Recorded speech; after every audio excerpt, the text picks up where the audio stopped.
મહોત્સવને જ્યારે 9મો દિવસ છે ત્યારે શહેરના વિવિધ મોટા મંડળોમાં ગણેશ ઉત્સવની ધામધૂમપૂર્વક ઉજવણી જોવા મળી રહી છે। ભગવાન જગન્નાથજીના મોસાળમાં 38 વર્ષથી કસ્તુરબા ગણેશ ઉત્સવ મંડળની વિશાળકાય માટીની પ્રતિમા તેની સુંદરતાને લઈને હંમેશા આકર્ષણનું કેન્દ્ર બની છે। सिंदूर लाल चढ़ायो अच्छा गजमुख को, चोंदिल लाल विराजे सुत गौरी हर को, हाथ लिए गुड़ लड्डू साई सुरवर को, महिमा कहे न जाए लागत हूँ पद को।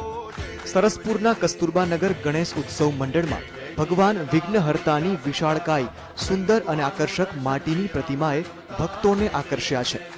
भगवानना मोसाळमां आवेलू आ मंडळ 38 वर्ष जूनू है।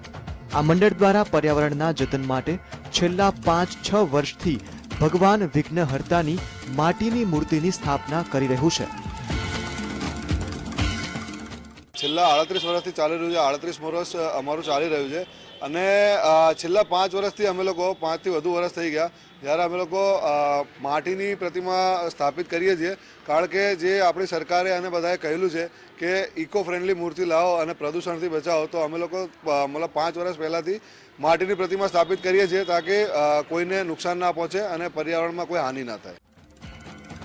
સરસપુરના આ ગણેશ મંડળમાં દર વર્ષે અવનવા સ્વરૂપમાં ગણેશજીની વિશાળકાય પ્રતિમા સ્થાપિત કરવામાં આવે છે। આ વખતે પૂનાના દગડુ શેઠની આબેહૂબ અને અલંકૃત ગણેશજીની પ્રતિમાની સ્થાપના કરવામાં આવી છે। પ્રતિમાને બનાવવામાં 2 મહિનાથી વધુ સમય લાગ્યો હતો।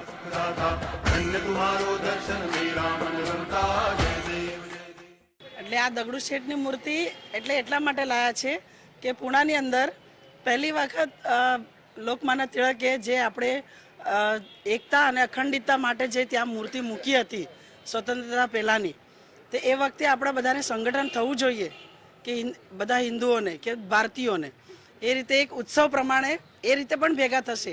એમનો ઉત્સાહ એ જ હતો કે ભાઈ આ બધાને આપણે ભેગા કરવા, એકત્ર કરવા અને આ બધાની એકતા આપણે અખંડિતતા રાખવાની, એટલે એમણે દગડુ શેઠ હલવાઈની મૂર્તિ ત્યાં પૂનામાં મૂકેલી હતી અને એ વખતથી આ પરંપરા શરૂ થઈ અને અમારા અહીંયા લેડીઝ માટે તો આ દિવાળીથી કંઈ કમ નથી, એટલે એક પ્રકારનો અમારા માટે દિવાળી જ છે।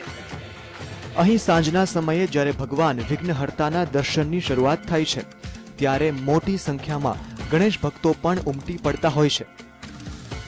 કેમેરામેન મનીષ દવે સાથે મોનિકા આહિર, GSTV અમદાવાદ।